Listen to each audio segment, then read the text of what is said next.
Eagle Community Television presents Community Connection with your host, Mike Cooper. Hello and welcome again to Community Connection from Eagle Community Television. Thanks for watching, and thanks to our producer, Jeff DeRoll. Well, sure enough, we've been called back to the principal's office again, and Jeff's no stranger to the principal's office, you understand. However, it's a little bit different story. We'll get into that later on. With Principal Kathy Taylor at TMP Marian Senior High School now. Right. Talk about the new school year and some of the changes parents can expect, Kathy. Well, the first big change is always new teachers, and we have 4 new teachers. We have 2 math teachers, one on the junior high side and one on the high school side. We have Shay Kerner, who is a math teacher that his last stint was in inner city Chicago, so he's got a lot of background and a lot of extra knowledge to bring to the classroom that we really like. And he's also helping with the soccer teams, working with both of the girls and the boys soccer teams, so that's kind of a good way for him to get involved right off the bat, because soccer begins right away. We have Norma Pipkin, who is teaching French, and we just added French back in. We had French for years, and then we're bringing that back. And Norma taught at La Crosse for many years, and she's an adjunct professor at Fort Hays teaching French. And so we get her 1 hour of the day, and then, you know, if all goes well, which I believe it will, already heard really great things from that area, that we'll add in a French too next year, so that's kind of exciting.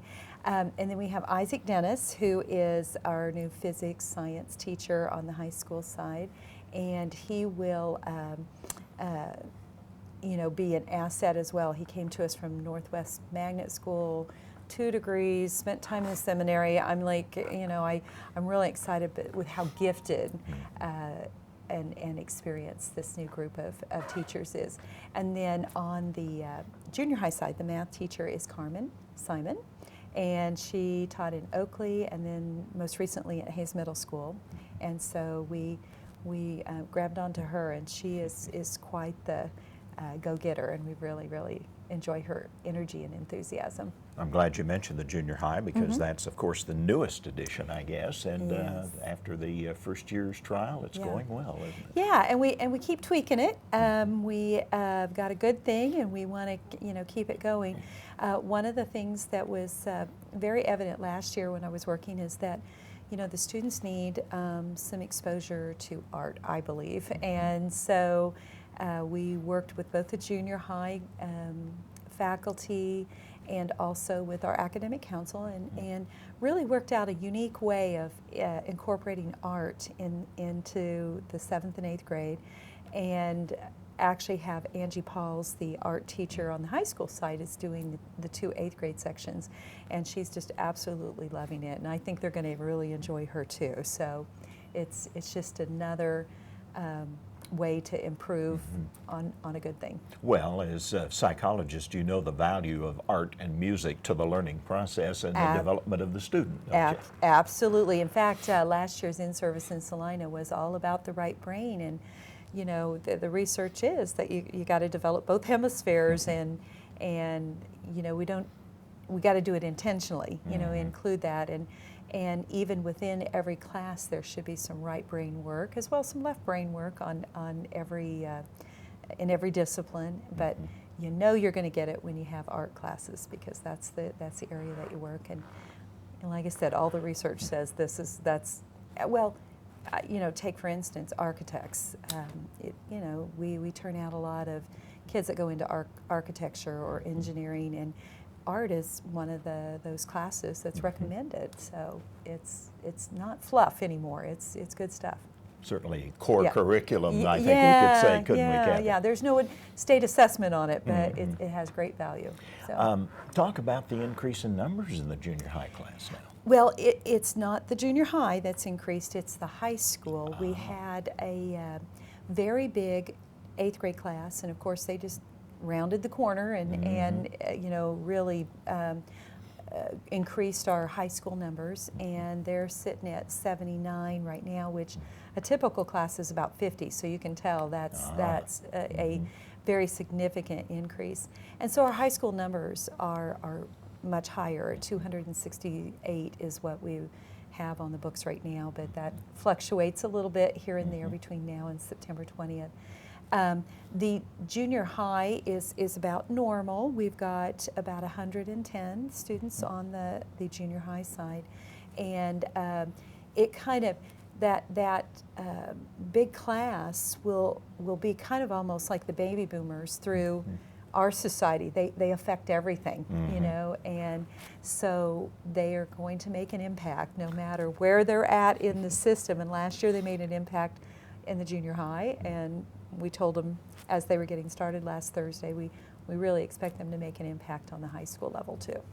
Talk about the physical changes in TMP, Marian. Well, we've done so much construction in the last 2 years that what we did this summer was really do a little bit more, I would say, the fine details. Like there were, you know, when you're rushing to get construction in, when you only have really basically 2 months, and that's really pushing it on the 2 months to get some construction done. You know, they're just little things, simple things like projectors, ceiling mounting projectors, and more bulletin boards and things like that. So Mr. Kisner and their staff really went around and said, okay, what do you need in your classroom that would make it easier to teach?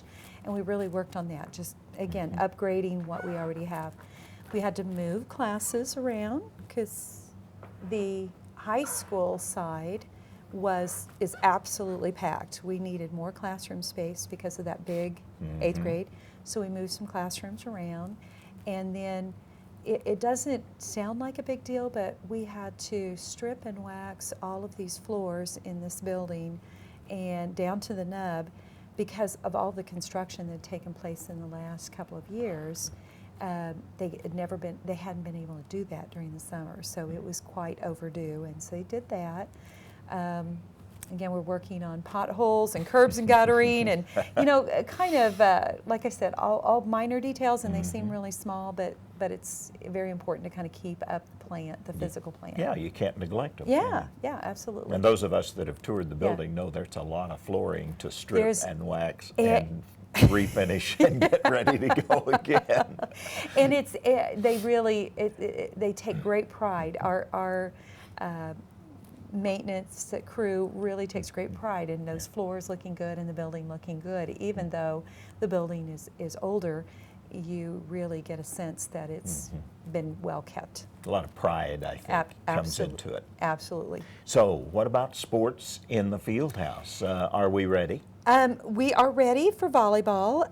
What happened with the the fire exit that was opened up in June, it increased our numbers to 589, and 589 we know is a little shy of what we need for bigger events like some basketball games, graduation, those kinds of things.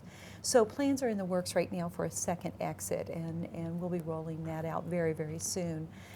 Just have a few more details to take care of on that end. But it'll definitely carry us through all first semester with volleyball and our initial basketball games, and probably, you know, even into January. But, you know, we know that we've got to get that project going. The nice thing this year, though, I told the faculty the other day at in-service, this year it won't be disruptive of anything with school. It'll be on the northeast side, and there's very little traffic over there. So that's going to be nice. I don't see it affecting our operations at all. And as far as the architects tell you, that should increase the capacity enough to handle the crowds at basketball and 1,066. Oh, wow. is what that'll bring that up to. And when we did some counting last year at the bigger games, Victoria down at Fort Hays, and then we did Scott City at Hays High, the number was right around 1,000. And the Hays High game was really great because everybody had to pay to get in there. So we had the ticket sales, and so we're very confident in those numbers that, yeah, we have some basketball games that are over 1,000. And we joined the MCL League, and you know, all the coaches, Coach Flax, the athletic director, really tell us that that particular league really follows their teams much more than the MCA did, and so we can anticipate with playing those teams that we're going to probably have bigger crowds. So we're planning ahead. You mentioned enrollment with junior and senior high. Talk a little about international students. Still a focus? Always a focus. We had last year 61 students. Right now we have 56, so we're down about 5. And the interesting thing is it's on the boys' side, and that's not really where some of our concerns came up. Obviously, it's been more the Marian building and the girls program where the safety concerns were really at. And so, you know, that there were some people that thought that, you know, because we were looking at that so intently that it might affect our numbers dramatically this year.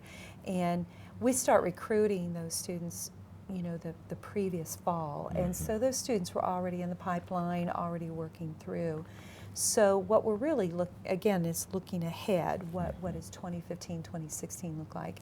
And September 1st is going to be a big day around here because that's when, you know, we will be presenting some information to the bishop on August 27th, and he's going to help us make a decision of what we're going to do going forward. And so we're all kind of, you know, sitting on pins and needles, doing a lot of praying, hoping that we make the best decision for the school as a whole going forward.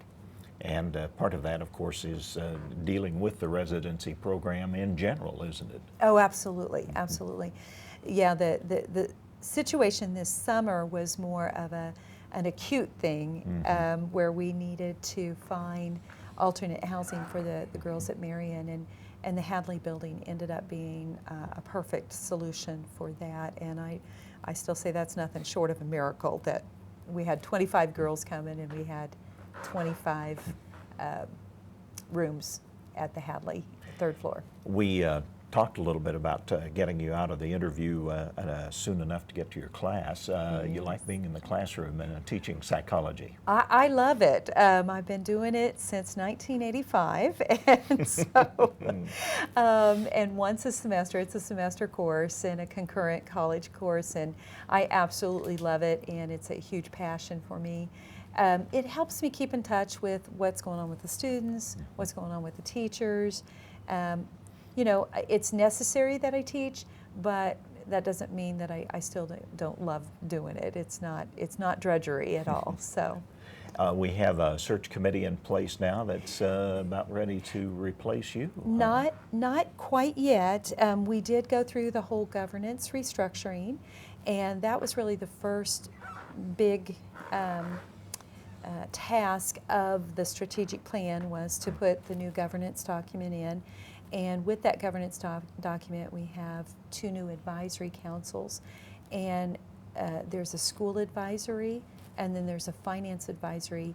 The school advisory is just for TMP Marian, and the finance is for Holy Family and TMP Marian. So those, the local pastors helped select those individuals. The bishop has approved them. They're going through orientation on August 28th, or they're having a meeting with the bishop on August 28th. They're having orientation in September, and they'll really get rolling in October. And so I'm assuming that that's one of the first orders of business in October. You're not out of a job yet. No, but you know, I don't look at it like that at all. I mean, there's lots of work to be done. I'm not going to concern myself with what happens next in that. We'll leave that up to the good Lord. But that school advisory committee, that's one of their tasks, and they will be the ones that develop the search, and then we'll go from there, see what's out there. We have plenty of time to visit with Principal Kathy Taylor, Principal of TMP Marian Junior Senior High School, for our Community Connection. Thanks for watching.